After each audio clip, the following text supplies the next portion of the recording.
This is a message to all my supporters of this podcast. I'm introducing a new supporters program.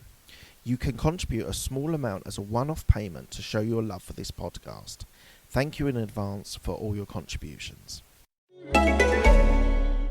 News, laws, and regulations are changing by the day. We get it. It's hard to stay on top of it all. That's why ADP is here to guide you with up-to-the-minute compliance expertise to help you navigate these complex times so you can pay your people accurately and on time, regardless of changes in legislation. When you rely on us for payroll and HR, you're trusting us to help you take care of your people. It's what we've been doing for over 70 years, and that's not about to change. ADP, HR talent, time, benefits, and payroll, informed by data and designed for people.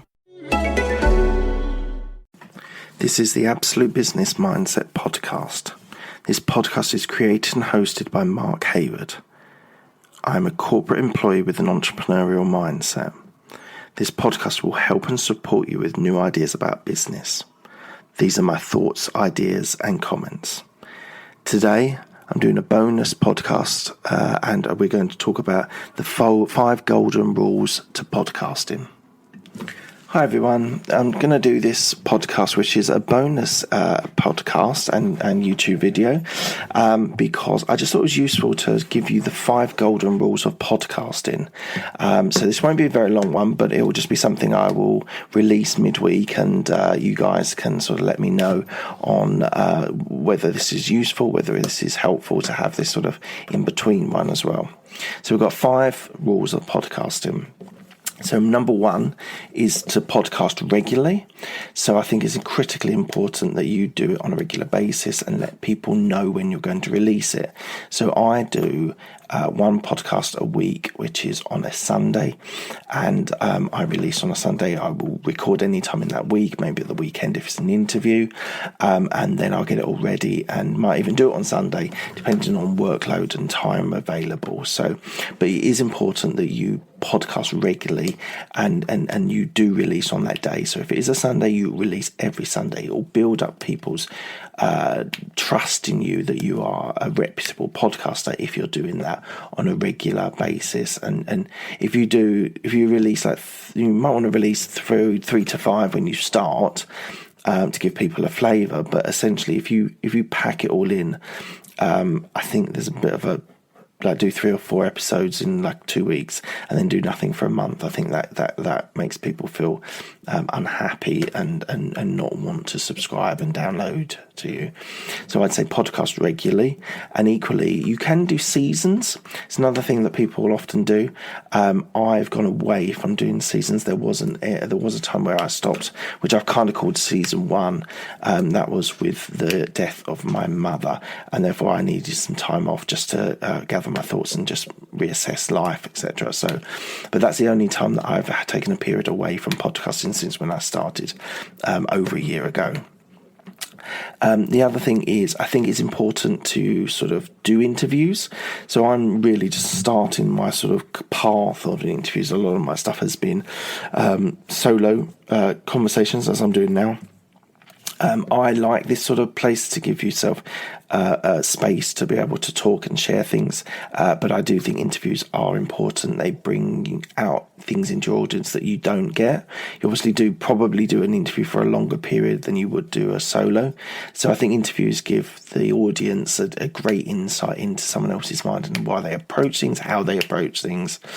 So I think it is important, and that's something which I'm going to really drill down on and try and get some interesting guests, friends, colleagues, sort of people I meet, people I find on social media. So look out for a few more interviews in the next few weeks, months. Third thing is, I think you need to promote your podcast, and I would use primarily or start with social media. I think it's a great untapped area for business. I think everyone's talking about it, but equally not enough people actually do it. So I would say there's forums, there's Facebook groups, there's advertising, soft advertising on YouTube, on Instagram, on Facebook, on Twitter. They're the ones I tend to aim towards. There might be others which, like Reddit and Quora and things like this. There are other places where you can do it. I find Instagram, Twitter, Facebook, as basically my best ports of call for being able to get social media access and get leverage there. I would say you need to plan your podcasts.